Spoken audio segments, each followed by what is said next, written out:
terhormat kepada Bu Desli selaku Kepala SMK Negeri 51 yang tidak bisa hadir pada saat ini, kemudian Wakil Kepala Sekolah, Wakil Kurikulum Pak Indra, kemudian Wakil Kesiswaan Pak Ari, Wakil Sarana dan Prasarana Bu Siti, dan Wakil Humas Bu Wiatmi, dan Bapak Ibu yang menyempatkan waktunya hadir pada kegiatan diseminasi budaya positif di sekolah.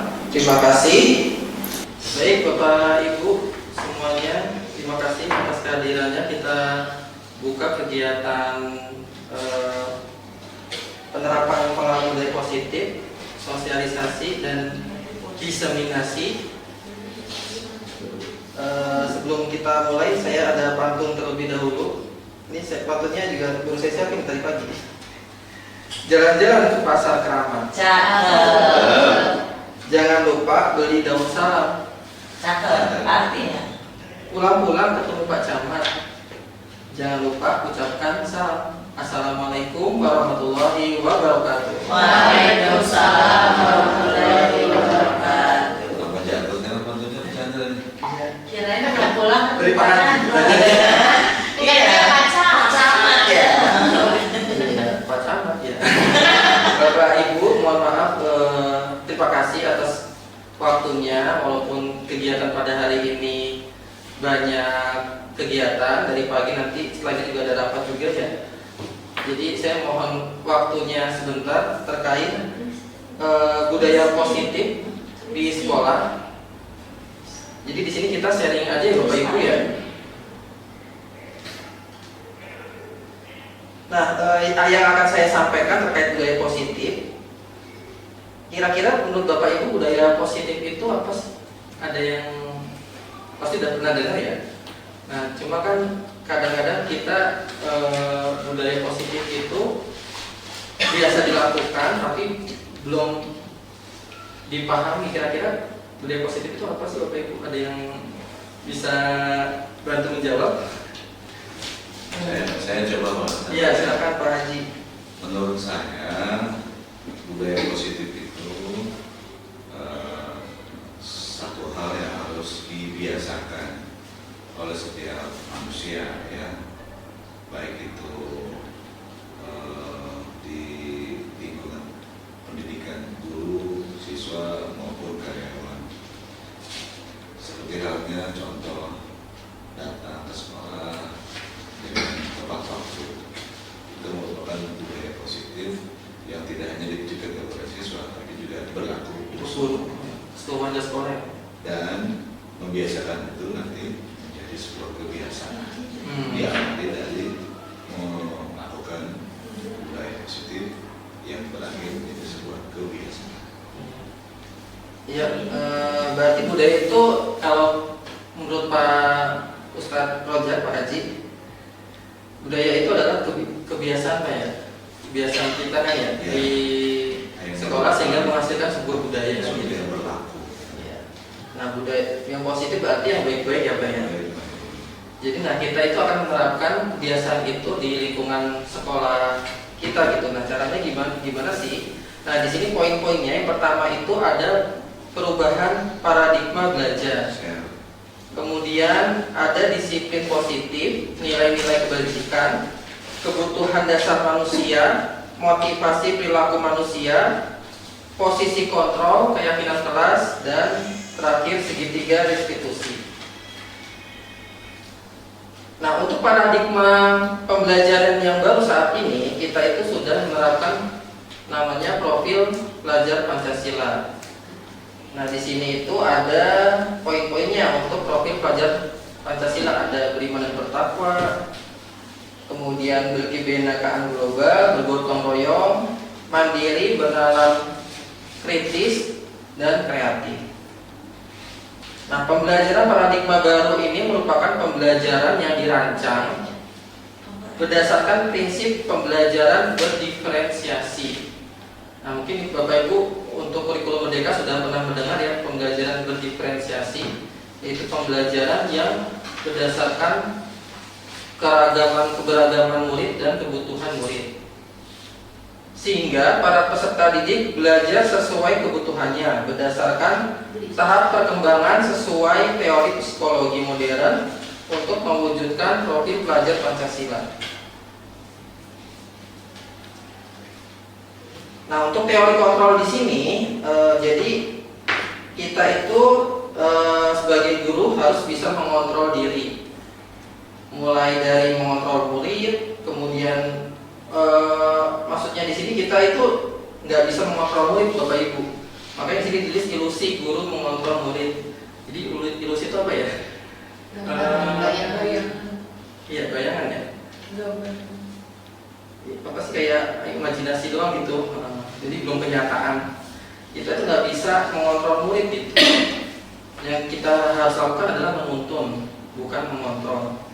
Kemudian ilusi bahwa kritik dan membuat rasa bersalah mampu menguatkan karakter. Ilusi bahwa orang dewasa berhak memaksa. Nah, itu semuanya hanya ilusi, bukan beneran. Ilusi bahwa semua penguatan positif efektif dan bermanfaat. Nah, untuk mengubah paradigma stimulus respon ke pendekatan teori kontrol itu ada. Kalau stimulus respon itu semua orang melihat hal yang sama, itu salah satu contohnya. Kemudian untuk teori kontrol, setiap orang memiliki gambaran yang berbeda-beda. Jadi kita itu setiap individu nggak ada yang sama, pasti berbeda-beda. Nah, itu perbedaan dari stimulus respon dengan teori kontrol. Nah, sekarang lanjut ke disiplin positif. Disiplin itu berarti memiliki tanggung jawab terhadap apa yang dilakukan berdasarkan nilai-nilai yang diyakini.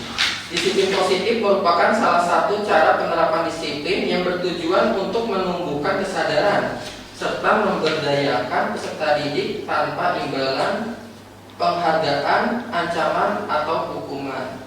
Jadi kita sebagai guru itu bukan penghargaan yang kita kasih, gitu Bapak Ibu.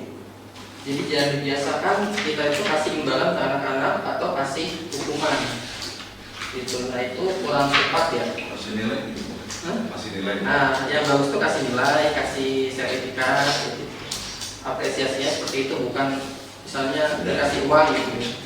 Nah, itu jangan kayak gitu. Kemudian sebagai pendidik, tujuan kita adalah menciptakan peserta didik yang memiliki disiplin diri sehingga mereka berperilaku mengacu kepada nilai-nilai kebajikan yang universal dan memiliki motivasi intrinsik dalam perubahan perilaku ke arah yang lebih baik.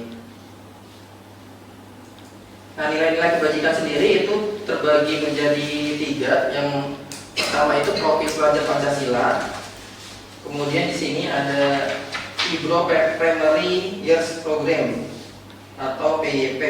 Isinya itu terdiri dari toleransi, rasa hormat, integritas, mandiri, menghargai, antusias, empati, dan keingintahuan. Untuk keterampilan itu berhubungan dengan life skill, bisa dapat dipercaya, pendengar yang aktif, tidak merendahkan orang lain, dan memberikan yang terbaik dari diri. Nah, kebutuhan dasar manusia. Nah, ini salah satu yang termasuk ke dalam poin untuk menunjang budaya positif, yaitu adalah segala sesuatu yang kita lakukan untuk mendapatkan apa yang kita inginkan. Seluruh tindakan yang kita lakukan memiliki tujuan tertentu, dan semua usaha terbaik yang kita lakukan adalah dalam rangka agar kebutuhan dasar kita terpenuhi dengan baik. Nah, 5 kebutuhan dasar manusia yang sering kita lakukan itu yang pertama, yang pastinya bertahan hidup. Kalau bertahan hidup berarti harus makan, minum, terus tempat tinggal, itu kebutuhan dasar. Silakan Pak Ali. Salam.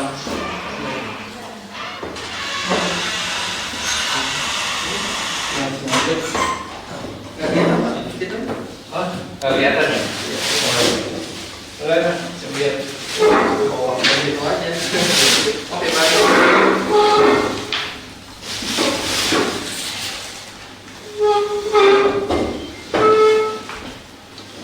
Ya, selamat datang Pak Ari selaku wakil kesiswaan. Kemudian saya lanjut ya Bapak Ibu ya. Ada kasih sayang dan rasa terima. Itu juga termasuk dalam kebutuhan dasar manusia. Jadi kita sebagai manusia itu butuh rasa kasih sayang. Jadi kalau misalkan ada anak yang cari perhatian sama Pak Ari ya kan, pembawanya itu mungkin kebutuhan dasarnya itu belum terpenuhi di rumah. Terus anak sering tawuran itu juga salah satu anak yang kurang ya kasih sayang. Kemudian penguasaan. Penguasaan itu berkaitan dengan harga diri, keinginan untuk dianggap, memimpin, berprestasi diakui dan didengar. Nah, Bapak Ibu kalau misalkan di kelas ada anak yang jarang dikasih jadi ketua tim gitu, nah itu dikasih kesempatan. Takutnya anak merasa nggak dianggap gitu. Jadi misalkan nih Bapak Ibu nganggapnya kurang bisa nih, terus Bapak Ibu nggak mempercayakan terkait kebutuhan dasar penguasaannya gitu. Harusnya sekali-kali dikasih kepercayaan buat menjadi ketua tim. Kemudian kebebasan. Nah, anak-anak pun butuh kebebasan. Jadi dalam memilih materi pelajaran, mereka butuh kebebasan untuk memilih gitu. Apa sih yang dia suka gitu? Apa sih yang nggak dia suka? Nah itu Bapak Ibu seharusnya mengetahui itu saat pembelajaran di kelas. Jadi kalau misalkan di kelas tiba-tiba anak ada yang menguap, ya kan, terus ngantuk, nah itu kemungkinan kebebasannya masih ganggu tuh. Itu belum bebas gitu, karena anak nggak suka. Jadi kebebasan itu mandiri, memiliki pilihan, mencoba hal yang baru, mampu mengendalikan arah dirinya. Dan yang terakhir kesenangan. Kesenangan berkaitan sama bermain, healing, jalan-jalan, kuliner juga senang. Nah, dari kebutuhan dasar manusia juga dibutuhkan motivasi perilaku untuk manusia. Motivasi ini terdiri dari intrinsik dan ekstrinsik. Kalau intrinsik menjadi orang yang mereka inginkan dan menghargai diri sendiri dengan nilai-nilai yang mereka percaya. Kalau ekstrinsik untuk menghindari ketidaknyamanan atau hukuman dan mendapatkan imbalan atau penghargaan dari orang lain. Nah, hukuman itu bisa berupa tidak terencana. Jadi tiba-tiba murid tidak tahu apa yang akan terjadi, bersifat satu arah. Itu kalau hukuman ya Bapak Ibu ya. Jadi sifatnya dari gurunya aja gitu, sebelumnya nggak ada kesepakatan dengan murid. Kok tiba-tiba dihukum gitu? Harusnya sebelumnya ada diskus dulu sama murid. Kalau misalkan telat diapain gitu.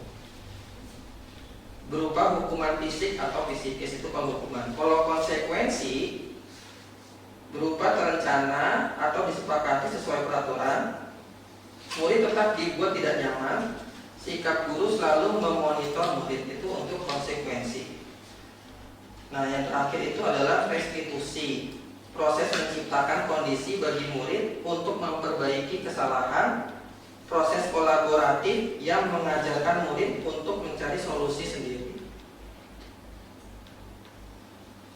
Nah, ini ada contoh video terkait 5 posisi kontrol di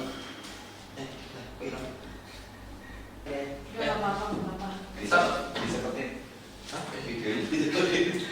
silakan Bapak Ibu sambil Nikmati ya. nikmati konsumsinya. Takutnya ada yang ngantuk ya kan, minum dulu ya buah pipa ya. Ngantuk kan? Minum dulu. Fokus. Kopi. Kalau kopi mah kopi BDB aja. Tahu aja kalau saya cuma ngambil. Pantesan kok sering hilang ya Pak ya? Iya. Sekarang bahasa PDI Paling catat Pak. Kita udah seujung aja. Iya, jadi lebih tolong nih. Gak tahu sih buat Ada tulisan. Dan sekarang gelasnya dihitung nggak buat pipa? Nah. Soalnya 7 gelas doang. Maaf ya, Disiapin. saya nggak mau gelasnya itu, saya pakai gelas dari ruang sidang. Masa saya nggak kopi. Iya, masa iya, bagus juga Pak ya? Ah, lebay banget lu. Bercanda Bu. Ya kemarin Pak Nano bilang ada gula akai. Nah, siapa gula akai siapa ya?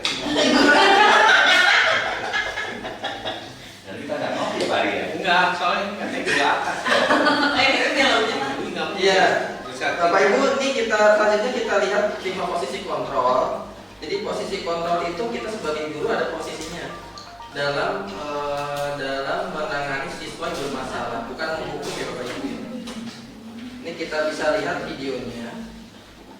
Tadi Ibu siapa namanya? Ini disampaikan oleh Budia Sapsiati. Salam bahagia Ibu dan Bapak Guru hebat. Bapak Guru ya Bapak Ibu ya. Disiplin positif restitusi. Salah satu program yang dikembangkan adalah 5 posisi kontrol. 5 posisi kontrol dalam restitusi adalah proses perjalanan seorang pendidik agar dapat mengenali dirinya. Pada video kali ini, kita akan membahas tentang 5 posisi kontrol yang dikembangkan oleh Diane Gosset dan contoh penerapannya.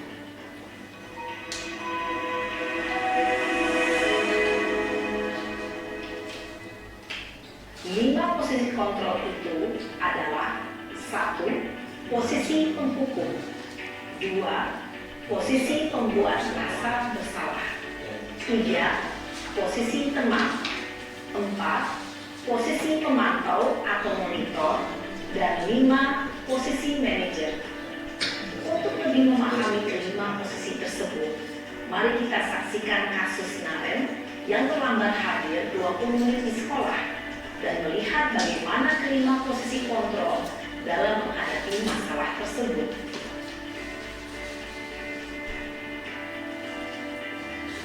Nah, ini 5 posisi penghukum. Biasanya kalau zaman dulu pas saya sekolah, saya sering banget nih dihukum sama guru. Nah, kalau dulu mah zamannya dihukum.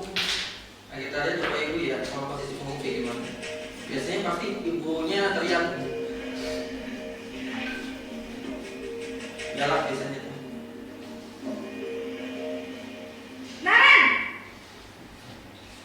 Sini kamu! Selamat pagi Bu. Selalu terlambat. Kamu deh, pasti terlambat. Maaf Bu, saya Apa? Apa coba? Alasan kamu apa lagi? Kapan sih kamu tidak terlambat? Malas sekali ya kamu jadi anak. saya Dasar pemalas. Gak kapok-kapok sih kamu. Sudah berapa kali terlambat? Sana, kamu keliling lapangan basket 2 kali.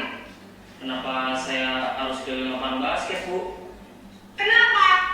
Kamu melawan ibu. Berani-beraninya jawab. Sudah terlambat, masih berani jawab enggak? Sekarang, keliling lapangan basket 5 kali sekalian. Biar kapok. Cepat. Pergi sana ke lapangan basket.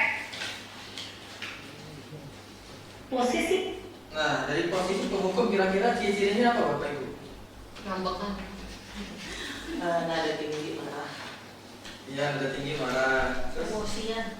emosian dari kata-kata. Kata-katanya juga Menjatuhkan ya. membuat siswa jadi down ya bahasanya. Nah, ya karena dia mengulang-ulang Pasti kamu terlambat. Jadi Ulang lagi, terlambat. terlambat lagi. Jadi nggak ada. Kesempatan siswa untuk bicara juga. Nah, dan tadi kan terakhir disuruh anaknya Keliling. lari keliling tuh, anaknya nanya kenapa saya suruh lari nggak ada alasannya, nggak ada jawabannya. Gitu, jadi kalau menghukum itu nggak ada alasan, intinya dia dadakan dan satu arah aja gitu, nggak ada komunikasi dengan siswa. Itu untuk penghukum. biasanya berbicara dengan nada tinggi, menghardik, menunjuk-nunjuk, menyakiti, dan menyindir. Hukuman bisa berupa fisik maupun psikis. Ibu dan Bapak Guru hebat, dampak yang terjadi pada murid ketika guru berada pada posisi penghukum adalah murid cenderung akan memberontak, bahkan menyimpan dendam. Nah, kira-kira dari dampak ini Bapak Ibu setuju nggak? Tidak. Nggak setuju ya? Saya juga nggak setuju sebenarnya. Karena saya dulu juga sering dihukum sama guru saya, cuma saya nggak, ya ini nggak, ini tergantung sama dirinya juga ya. Iya. Iya. Itu Cuma kan kalau kesalahan. ini kan melihat dari zaman sekarang. Karena kalau zaman sekarang dan zaman dulu kan berbeda ya. Berbeda. Karena zaman sekarang lebih dimanja juga sama orang tuanya Iya. dan tidak dikerasin. Iya benar. Bukan hanya dimanja orang tua, buat dimanja juga sama pemerintah. Nah, itu. Jadi apa ya, kalau guru pengen mendisiplinkan murid, tapi malah gurunya yang dihukum. Iya. Plus perkembangan teknologi juga. Perkembangan teknologi itu jadi Ngaruhnya itu. padahal guru itu menghukum murid bukan tanpa alasan untuk mendidik atau mendisiplinkan siswa sebetulnya Ini pasti. Pak Tarno mau jawab juga nih kayaknya. Monggo Pak. Menurut Pak Tarno gimana Pak? Ini udah biasa. Memang sudah lulus ya. Ya, dampaknya menghubungi yang sementara ini harus disesuaikan dengan zamannya. Iya. Dengan visi pada ini yang harus kita hindari di zaman sekarang. Sekarang pendidikan harus disesuaikan dengan zamannya. Nah, dengan hal seperti ini kan mengakibatkan yang murid itu berdendam. Murid ini dengan diam-diam dengan menghukum dia diam-diam dia akan menimbulkan rasa dendam pada guru dan tidak suka mapel gurunya. Iya. Yang tidak suka menjadi tidak suka. Nah ini akan menurunkan prestasi anak. Nah ini kan yang harus kita bangun. Berarti pendidikan ini harus disesuaikan dengan sekarang. Perkembangan zamannya. Perkembangan. Kodrat alamnya. Iya. Iya.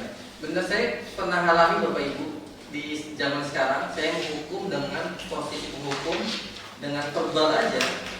Anak benar jadi pedendam.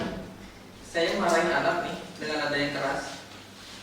Saya ke masjid, sepatu saya hilang tiba-tiba. Iya, saya tahu yang apa? Mau yang itu siapa? Ngertiin siapa saya tahu gitu. Cuma saya ya udahlah. Karena salah saya juga. Siswa Pak, siswa. Kirain guru ternyata. Kalau guru Pak Tarno.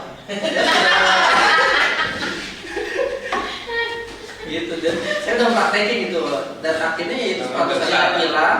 Dan saya tahu pasti posisinya di dekat situ. Ditaruh di tong sampah. Itu karena iseng aja Pak. Enggak. Oh, yang kejadian yang di sini. Iya, Oh, Itu pasti ada di kantor Pak. Ada di kantor. Nah makanya ketika ada anak terlambat ditanyakan dulu. Pertama. Tapi nanti di luar sana Bapak Ibu dicegat nih. Anak sekarang nekat-nekat loh. Golok. Enggak, kalau gue pernah kita nggak mungkin main golok sama dia. Kalau Paling iseng Bu, nih misalnya nih motor Bapak Ibu dikempesin bisa aja. makanya kalau Karena saya udah ngalamin selama di swasta di sini, kalau di sini tadi sepatu saya tuh di Pak Adi nggak tahu. enggak, makanya kalau sepatu jangan barengan Pak. Oh iya. Udah sono. Itu Pak tekniknya. Satu sono gerbang depan, satu gerbang samping. Bisa apa ya? Kayak dia ada pemulung dan Itu harus disesuaikan. Anak-anak kemarin dia udah ngomong. ya pemulung ya. Jadi setelah dari sini saya ya itu dari pengalaman saya itu saya nggak mau marah-marah lagi, udah capek. Sabar ya Pak. Harus digali. Iya, harus sering sabar kalau guru zaman sekarang mah ya Pak ya. Makanya beli sepatunya yang sepatu plastik kayak gitu. Yang bagus gitu. Enggak diambil. Iya lah karena Karena saya. Iya, masalah. Yang tadi belum lagi baru Istilah di blog itu. Itu mah. Ya kita lanjut ya Bapak Ibu ya. Nah ini sekarang posisi membuat merasa besar. Nah, ya. Berapa? Jadi di sini Bu dijelaskan digali supaya anak itu merasa bersalah dengan apa yang dia menggali itu. Oh ini video di Nah, mana? dengan merasa bersalah Bukan. itu apa Oh, yang iya. akan dia usahakan untuk kesalahan itu dan apa langkah selanjutnya supaya tidak terulang. Jadi solusinya yang dicari anak sendiri.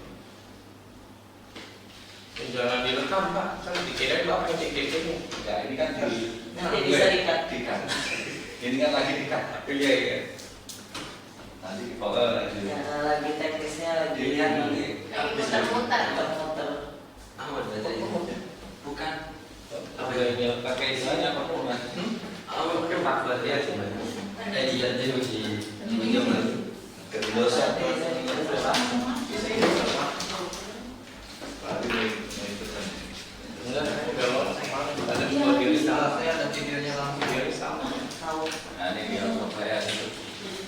Tapi ada videonya langsung. Sam-sam.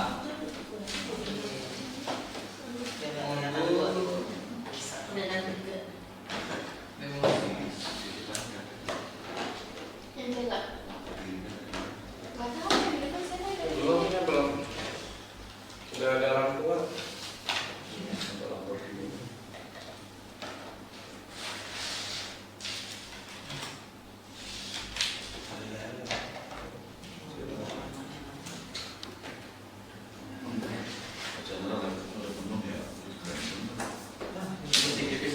TGP semua tugas.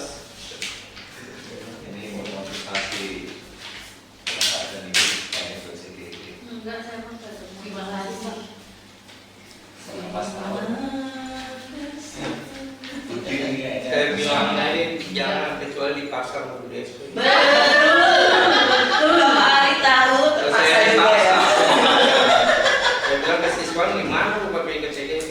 Ya udah paling Bu Titi tuh sengaja suruh masukin ijazah kagak kasih ijazah masukin kakak aja. kakak semua tuh ngikutin aja kayak gitu ya. Iya, dalam ngikutin Pak Ali, jadi nggak lolos. Saya juga nggak lolos. Orang suruh dikirim hari kakak, saya cuma 250 jadi. Nah, kalau kata teman-teman pada bisa ngata-ngatain. Bahagia kalau Makanya kayak saya daftar doang, nggak usah diisi, udah. Nggak lolos ya. ujungnya Bu Desi periksa juga ya. Daftarnya sehari sebelumnya. Pak saya sorry. Hah? Pak Tarno, itu PLB itu siapa yang di prospek? Aduh, Pak Reza nggak mau Bu. Itu yang guru-guru baru. Siap. Suruh ngisi kagak diisi juga. Saya harus banyak gimana? Pak guru yang baru lagi. Salam bahagia Ibu dan Bapak guru hebat. Dalam penerapan disiplin positif, Sepertinya gimana ya? Peringkat saya. salah satu program yang Yang video. digunakan adalah lima posisi kontrol. Iya, pas kayak gini dia muncul ini. Yang dalam restitusi adalah proses perjalanan seorang pendidik agar dapat mengenali dirinya. Kalau di Pada video kali ini, Kalau saya kita bikin akan anak, membahas geser tentang lima posisi videonya kontrol ke geser. yang digunakan Jadi oleh biar ini jalan terus Pak, jangan di pause. sampai selesai dari. Biar sampai selesai deh. lima posisi kontrol itu adalah satu, Mana posisi pemukul, ngisi ini kemana? dua, Di PMK. posisi pembuat Ada 5 nada, posisi kontrol. tiga, posisi Gara-gara Itu kok nggak ada contohnya selama sih? kemarin itu loh Pak Ali tahu kan? Oh, iya. Nah, itu kan suruh ngisi. lima posisi Yang pembuat kemarin Pak Indra ya 3 macam tuh. Oh, Ada di HP udah tersebut udah selesai. kualifikasi Ada yang berapa tahun ya? yang terlambat hari Yang lebih indah, yang Mana Pak Cak yang masuk hari ini? anak kelima posisi Ada. Ada di sana lihat. Kan suruh milih tema-temanya. Oh iya, Pak. Nah, Bapak siap. Soalnya Enggak, saya nyontek aja nggak tahu. Jadi bagi kita Itu kan semua Ada Pak Reza. yang di CGP itu di Tapi PWP. contohnya gitu. Ini aja. sini kamu Selamat pagi Bu.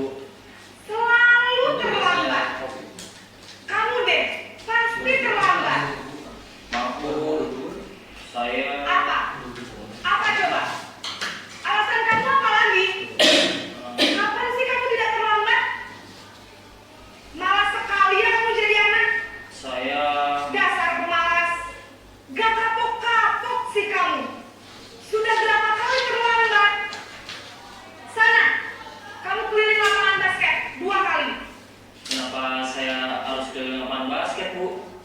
kenapa kamu melawan ibu berani-beraninya jawab sudah terlambat masih berani jawab nggak sekarang keliling lapangan basket 5 kali sekalian biar kapok cepat pergi sana ke lapangan basket posisi pemukul biasanya Saya dihubung gini nih. menghardik Waktu nggak ngumpulin tugas sejarah pada sini. Memang saya nggak suka tuh pelajaran sejarah nggak kemana ya. Di PS sejarah, geografi itu sekolah. Kenapa karena sekarang di era baru malas belajar sejarah? Setiap gurunya ngasih tugas, saya nggak ngerjain, males banget awalnya.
sekali.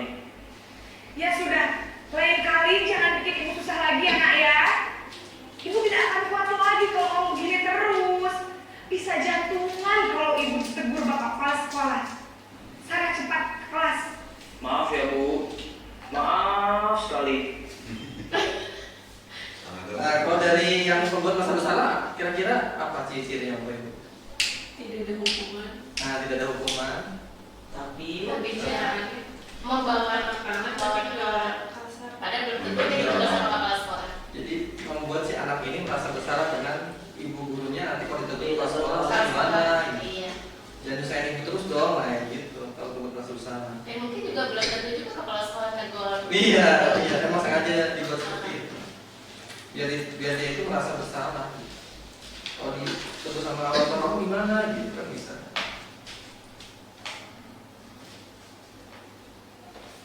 Posisi pembuat rasa bersalah berbicara dengan nada tenang, cenderung lembut. Namun kata-kata yang diutarakan membuat murid merasa menjadi orang yang gagal. Memandang buruk dirinya sendiri, merasa tidak berharga, dan tidak sanggup membahagiakan orang lain. Ketika guru mengambil posisi pembuat rasa bersalah, murid akan menganggap dirinya yang bersalah dan ia akan menyimpan emosi negatif tersebut di dalam dirinya.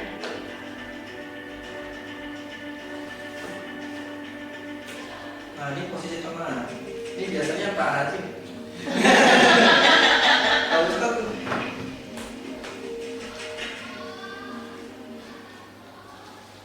oh, di mana ya? Jangan pakai lagi. wifi. Enggak. Pakai sebentar. Ya, kita Ya pakai. Ini pakai Samsung dulu. Samsung yang oh, angkat ya. Sudah lama gitu ya Mas.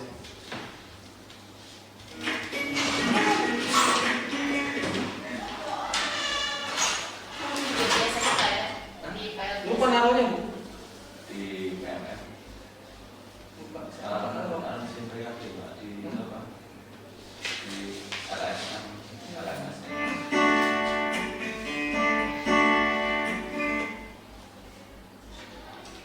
Ini kita lanjut aja Bapak Ibu ya. Tadi baru contohnya berdua ya.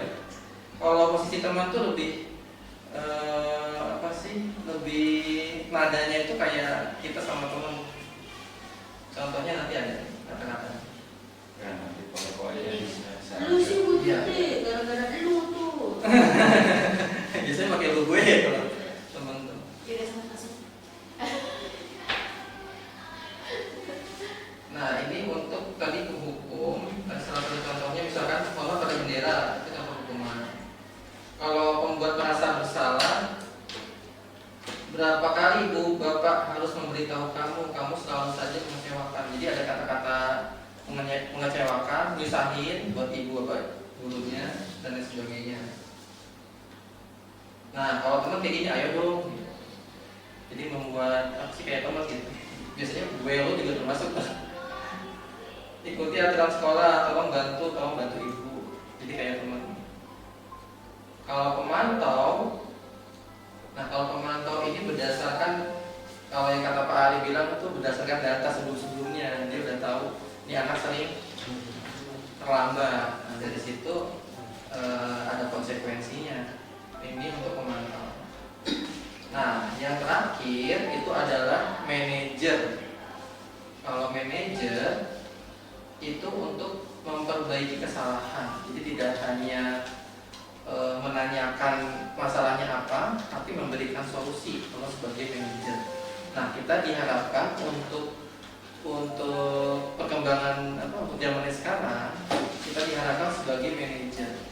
Karena di manajer pun ada posisi sebagai teman juga, ada sebagai pemantau juga. Manajer. Kira-kira Bapak Ibu ada di posisi mana? Kalau saya masih ini ya, tunggu nih, dan penghukum. Nah, kalau Pak Tata gimana Pak? Manajer. Kamu beda. Ibu tanya sama murid. Tadi mulai. Di kamera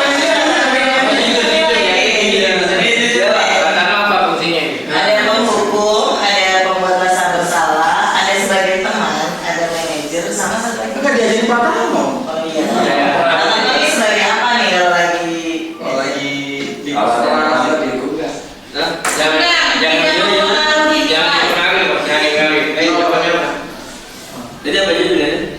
Berhukum. Buat merasa bersalah, ya kan? Terus teman, observer sama manajer. Benar juga. Tahu belum nih? Dia sebagai teman nih, teman ya. Teman Pak. Wah, Pak kan sering gini ya, piket di depan. Kalau Bu Titi, nah kerasa nih. Bu Titi apa Bu Titi? Sebagai apa kira-kira? Kayaknya kalau manajer nggak mungkin. Jangan begitu dulu. Soalnya mereka pernah dihukum juga sama Bu Titi. Cuma gimana tuh? Kan mereka tahu sendiri. Sebagai apa Bu Titi sendiri? Jadi sekarang hukum, terus buat merasa bersalah, teman, pemantau, sama manajer. Pasti bingung. Kalau manajer dia bingung hari ini. Manajer Itu menanyakan masalah kamu dan memberikan solusi. Manajer.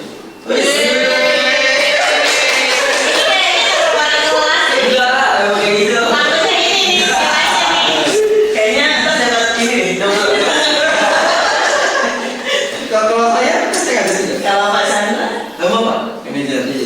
Ya, berarti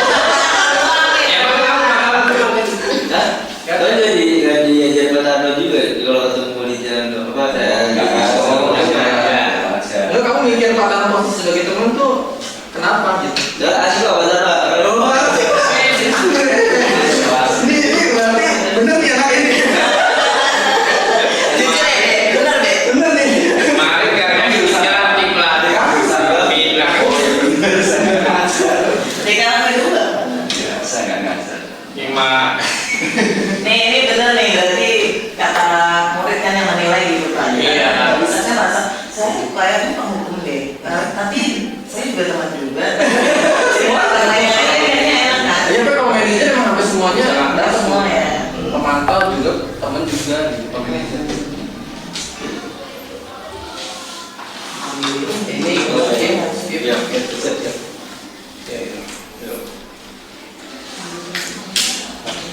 Nah, dalam membuat posisi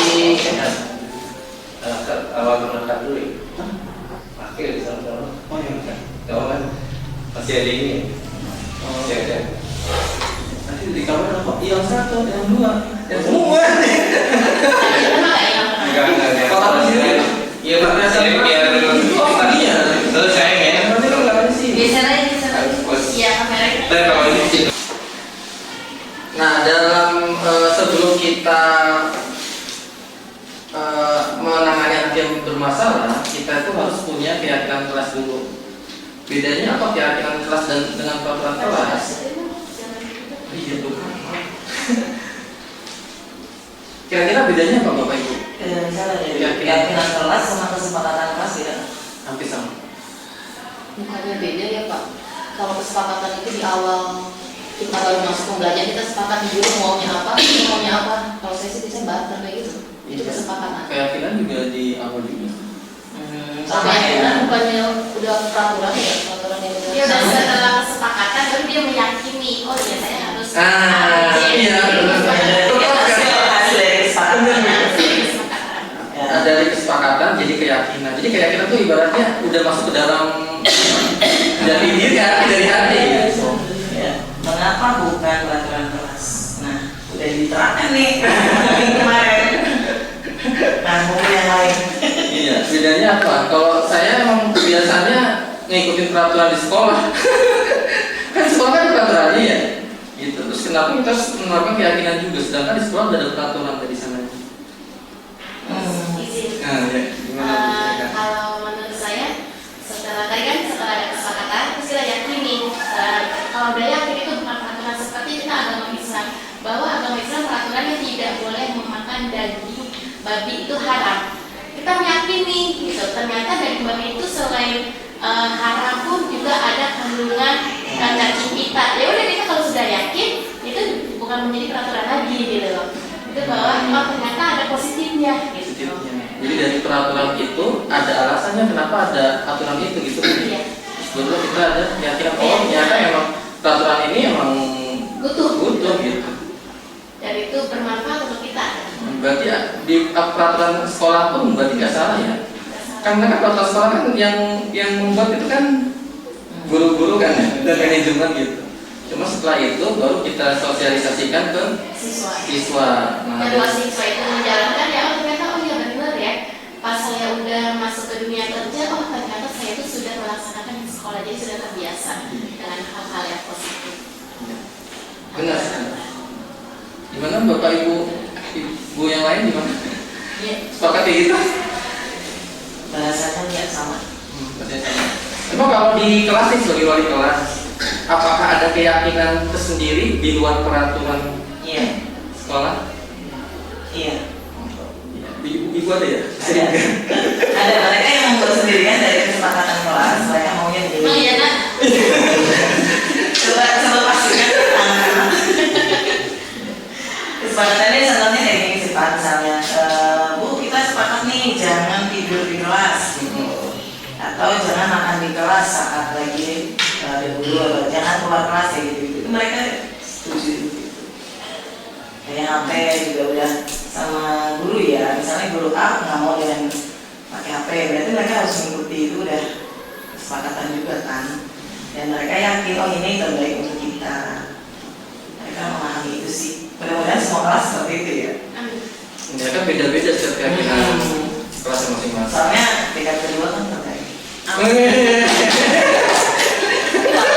misalnya di Iya. Gimana Pak orang loh? Ini Pak ini kan luar biasa. Kelas itu kelas yang luar biasa menurut saya. Jadi kalau di sekolah dalam suatu organisasi kan sudah ada tata tertib. Tentunya tata tertib ini kan tidak mencakup di dalam kelas. Nah, bagaimana guru bisa mengkondusifkan di dalam kelas? Tentunya harus membuat sebuah keyakinan kelas, kesepakatan kelas dan keyakinan kelas. Kesepakatan tadi akan menjadi panduan sebuah siswa di dalam kelasnya. Karena kan selama ini tata tertib belum tentu mencakup ke dalam pembelajaran. Artinya ketika guru masuk kelas itu tata tertib belum terkhusus guru, kemauan guru dan siswanya yang disepakati itu belum ada. Karena kan di tata tertib kan tidak sedalam itu gitu.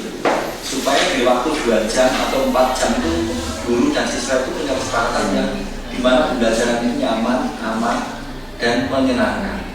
Itu. Nah, biar aman, nyaman, dan menyenangkan serta hidup dan dirinya ini menjadi kesepakatan. Kalau di tata tertib sekolah kan tidak mencakup seperti itu. Pasti semua kelas, semua siswa, semua guru akan berbeda-beda. Dan ini akan menjadi siswa ini senang dan di dalam belajar tidak paksa, tidak terpaksa. Berarti kira-kira kelas itu di awal yang penting Pak ya? Iya, penting Karena sekali. selama ini saya mengajar itu kadang-kadang lupa nih. Karena udah ngikutin peraturan sekolah.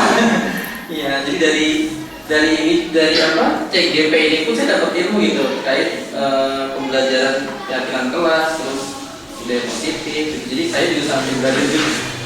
Bukan berarti saya udah nerapin dulu. Baru mau nerapin nanti di tahun ajaran baru. Nah, untuk keyakinan kelas itu bentuknya tadi bersifat abstrak. Jadi Bapak Ibu mungkin modelnya bisa berbagai cara ya, tidak hanya dalam bentuknya verbal, bisa ditaruh, ditempel di papan tulis atau dibuat media digital. Jadi anak-anak bebas mengutarakan keyakinan kelasnya masing-masing. Gitu. Berupa pernyataan universal dibuat dalam pernyataan positif, sedikit saja agar mudah diingat. Jadi nggak perlu bikin satu paragraf, cukup 3 kata per kata gitu, sesuai dengan kondisi kelas. Nah ini juga perlu diperhatikan. Jadi bikin keyakinan kelas itu harus lihat lingkungan sekolahnya juga. Itu kalau misalkan di lingkungan sekolahnya dekat pasar ya keyakinan kelasnya gimana tuh? Jadi harus dikondisikan. Atau dekat stasiun, nah, itu harus tahu keyakinannya kayak gimana. Sekolah dan lingkungan. Iya, sekolah dan lingkungannya. Kemudian semua warga, nah setelah membuat keyakinan kelas, warga sekolah dilibatkan setelah itu. Nah, selanjutnya ini terakhir materinya tentang segitiga restitusi. Mungkin Pak Tarno lebih paham ya. Jadi segitiga restitusi ini berkaitan dengan menangani anak yang bermasalah.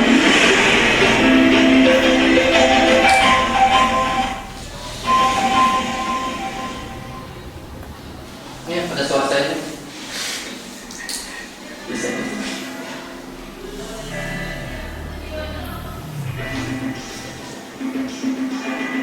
Assalamualaikum warahmatullahi wabarakatuh.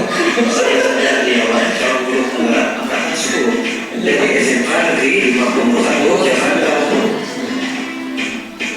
Video ini adalah praktek penerapan segitiga restitusi untuk menyelesaikan permasalahan murid di sekolah saya.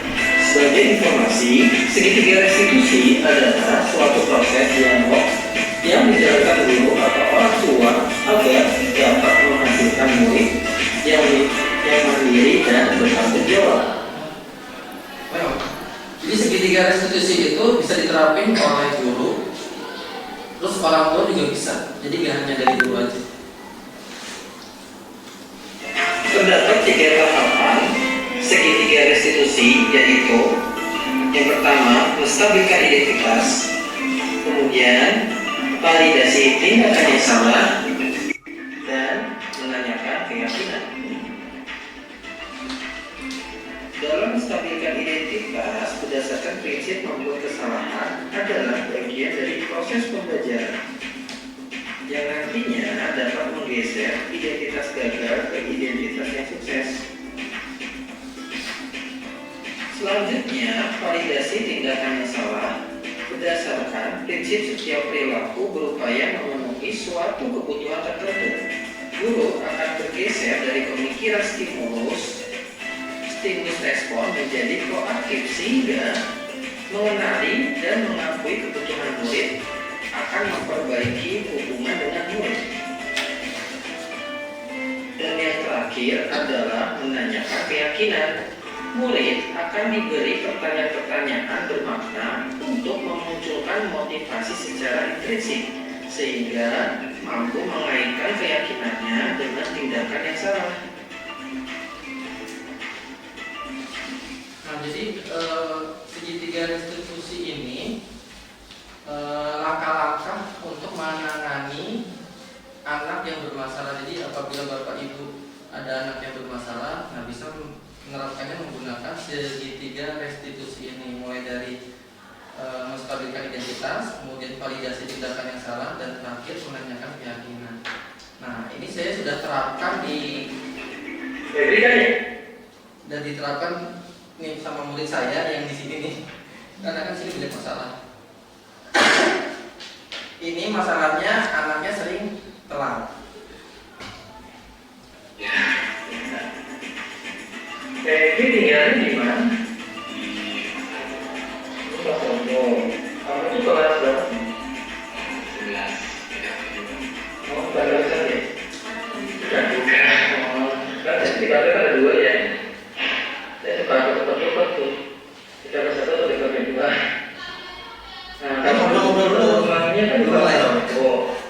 Kesini kan nggak terlalu jauh kan? Naik apa kalau ke sekolah?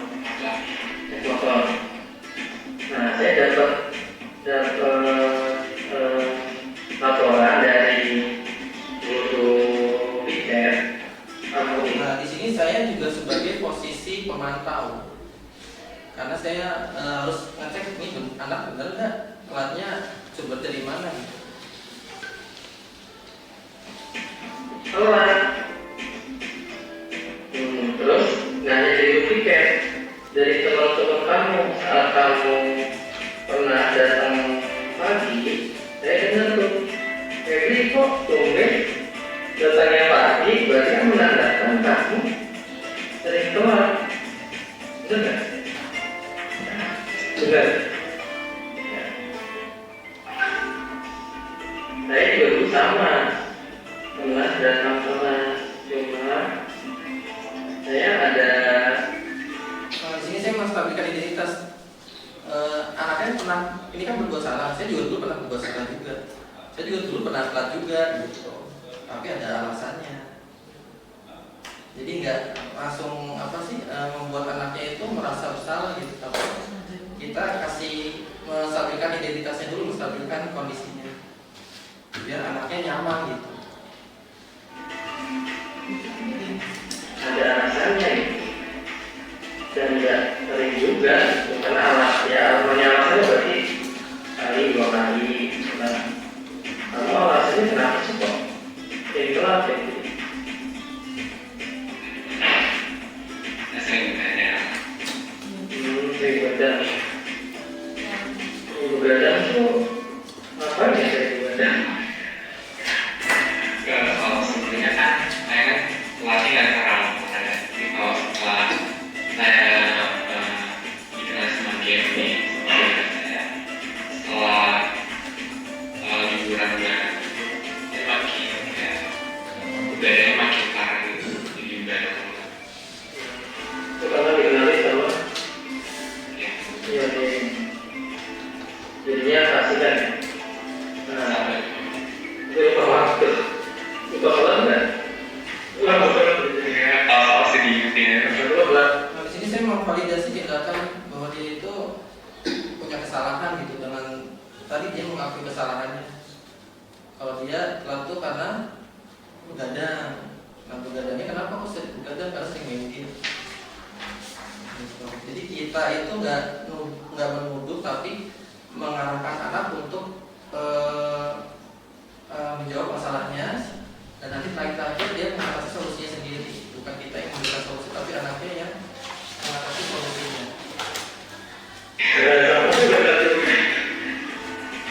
Nah, itu kan kamu tahu nggak tujuan dari main game itu apa? Tujuan game itu apa sih? Game itu apa ya? Tujuan buat diri kamu apa sih? Main game. Dan yang tujuan yang sesungguhnya ya, kalau main game itu apa?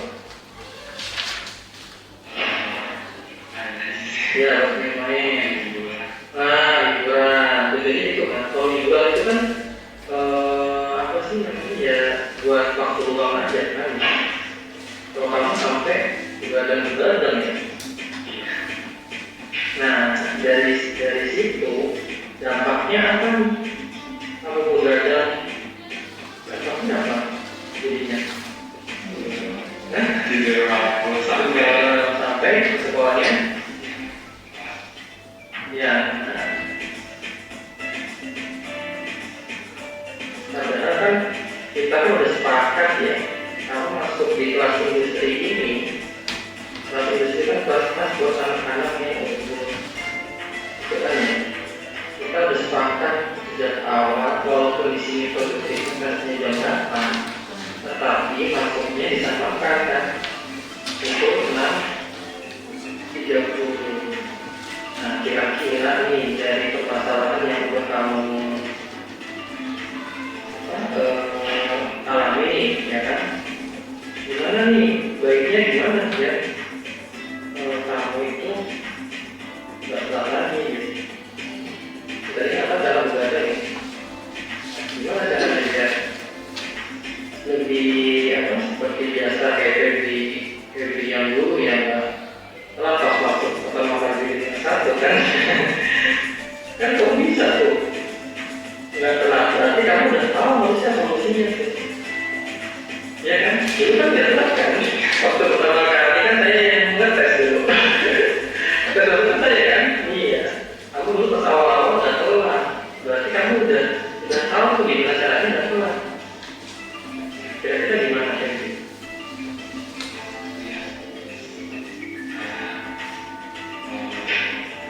Yang lebih dari 11 harus dari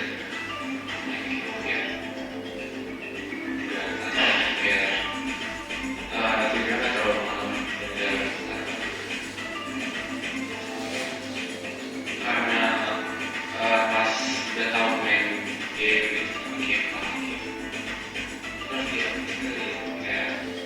game itu berpengaruh banget. Pengaruhnya apa nih kalau dia memang main sekarang? Sampai saya begadang, terus produktivitasnya keras, terus emosinya jadi oh gitu, malah emosinya emosinya kenapa? Jadi biasanya ada ayahnya. Nah, Rodina. Nah, itu contohnya Bapak Ibu ya. Jadi ini saya mau validasi tindakan sarannya. Validasi tindakan sarannya lumayan banyak. Jadi penyebabnya itu kan masalahnya dia begadang. Nah, selain begadang, kenapa dia nyebabin dia begadang gitu? Salah satunya tadi dia main game. Nah, nanti di akhir Febri ini mendapatkan solusinya gimana caranya biar nggak begadang ya. Otomatis main gamenya dikurangi atau gamenya di-uninstall, dihapus dari HP. Dia yang bilang anaknya bilang sendiri, akhirnya dari sini nggak kelar lagi. Alhamdulillah, ini nggak ada settingan, langsung cuma minta izin ngambil video aja. Sampai sini ada yang ditanyakan Bapak Ibu terkait segitiga restitusi. Nah, ini bisa diterapin Bapak Ibu jika ada anaknya, terutama yang sebagai wali kelas, kalau ada anaknya yang bermasalah. Jadi heart to heart ya, hati ke hati. Dari hati ke hati. Dan segitiga restitusi ini nggak boleh berbarengan rame-rame. Harus sendiri-sendiri. Kenapa? Kalau rame-rame anak nggak terbuka. Iya, saya sudah menerapkan. Iya, dan jangan mencoba-coba sekali-kali menyalahkan anak di depan banyak teman-temannya. Nah, itu juga nggak boleh. Itu nanti malah anaknya udah sambat tambah gedung, tambah bawang juga. Gitu. Oke, itu saja terkait presentasi dari saya tentang budaya positif. Sampai materi yang saya sampaikan, apakah ada tanggapan atau masukan dari komentar, pertanyaan? Dipersilakan Pak Tarno mungkin sebagai yang lain, silakan Bu Titi. Wali Bapak Ibu kan yang wali siapa sih ini? Bu Titi. Masa saya doang? Iya, Bu Titi doang. Kalau lainnya Ini enggak ada yang laras ya? Oh iya, pengganti Bu ini ya, Bu Rini ya. Nah, Bu Rini kan anaknya saya tahu. Iya. Banyak ini masalah kan. Banyak masalah. Ya mungkin bisa diterapin menggunakan segitiga restitusi. Sekali dipakai satu Pakai satu-satu. Itu juga termasuk ke dalam kita memperhatikan anak, perhatian sama anak. Perhatian juga. Kalau saya sih sudah menerapkan itu ya di sekolah yang lama. Sekolah lama nih. Sekolah lama kan banyak nih. Karena sekolah lama jadi wali kelas. Iya, karena di sekolah lama. Tapi nggak wali kelas juga bisa karena saya mencelak sama mencelak sini. Wih, berarti nih ibu dekat sama aku ini. Bagus. Jadi kita ngobrol, pertama cuma bercanda-bercanda sih. Cuma nanti ujungnya kan dia mungkin merasa nyaman. Jadi kita anggap sebagai teman dulu. Sebagai teman. Nah, kalau si anak itu merasa nyaman dengan kita, dia akan cerita. Gitu kan. Akhirnya mereka cerita dan misalnya kan banyak tuh yang masukan kayak ke guru-guru nih ya. Oh nih si anak ini begini, si anak ini begini. Tapi kan karena itu anak bercerita sama kita, ininya gimana sih yang sebenarnya. Nah itu, jadi kita nggak terima masukan dari, bukannya nggak terima ya, mungkin kita tampung gitu ya, ini si anak begini, cuman kita akan nyari tahu juga nih anak ini. Nanti kita akan kasih tahu ke anak, oh iya, ini ada guru yang seperti ini dengan kamu, gitu kan. Nah kita pastiin lagi, kita ngobrol berdua. Klarifikasi lah ya. Istilahnya klarifikasi, jadi anak. Ibu berarti sebagai pemantau juga. Kan kita nggak, mungkin kan guru misalnya Bu Titi nih, mana nih si anak, ini si anak gini. Kan pasti ada alasannya kenapa si anak itu begitu dengan Bu Titi gitu kan. Sedangkan apa? Misalnya saya tidak gitu. Ini kan ada alasan. Jadi kita tidak akan menerima kebijakan di dalam anak. Kebijakan guru ini. Ya, kayak guru juga kayak Pak Chandra gitu ya. Chandra orangnya begini. Gitu kan? Kita udah kenal deh ini. Apa? Mungkin ya tidak dekat dengan Chandra. Iya, ini salah satunya. Kenal kata Betul. saya. Iya. Jadi kita harus memantau. Nonton gue. Manajer udah cocok Bu Afifah? Manajer udah cocok? Kayaknya saya langsung ke bos. Kita manajer. Cocok Bu Bos ya? Iya. Silakan Bapak Ibu yang lain tanggapannya Pak Tarno. Kalau restitusi ini kan gini, kalau zaman dulu itu kan penanganannya itu kan di BP kebanyakan kami juga tidak efektif kalau BP itu menangani semua kadang-kadang nggak selesai dan tidak langsung. Nah kalau di sini dengan tiga restitusi, ketika guru menghadapi permasalahan itu langsung bisa mengadakan tindakan dengan restitusi tadi, menyadarkan kepada siswa salahnya apa, menstabilkan identitas oh iya salahnya. Nah sehingga masalah terselesaikan di situ dan solusinya juga terselesaikan di situ, digali dari siswa sendiri yang mencari, sehingga masalah ini tidak sampai mencuat ke kepala program, sampai ke BP, sampai ke panggilan orang tua. Jadi dengan sendirinya kita berhasil memanajer, memperbarui, membuat anak ini malah menjadi ikon perbaikan di kelasnya. Jadi yang lain mengikuti perbaikan itu. Jadi semua guru tuh bisa kayak gitu Pak ya? Tidak harus Menerapkan segitiga institusi ya. Kan kalau ini kan BP biasanya, cuma ini semua guru itu diharapkan mampu seperti itu. Mengikuti perkembangan zaman. Mungkin nanti zaman 10 tahun ke depan beda lagi kan ini. Penanganannya udah beda lagi. Untuk saat ini mungkin segitiga restitusi.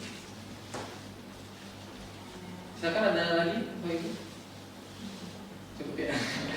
Baik, jika tidak ada yang ditanyakan, terima kasih Bapak Ibu atas kesempatannya, atas waktunya sehingga dapat mengikuti kita belajar bersama tentang budaya positif di sekolah di SMK Negeri 51 Jakarta.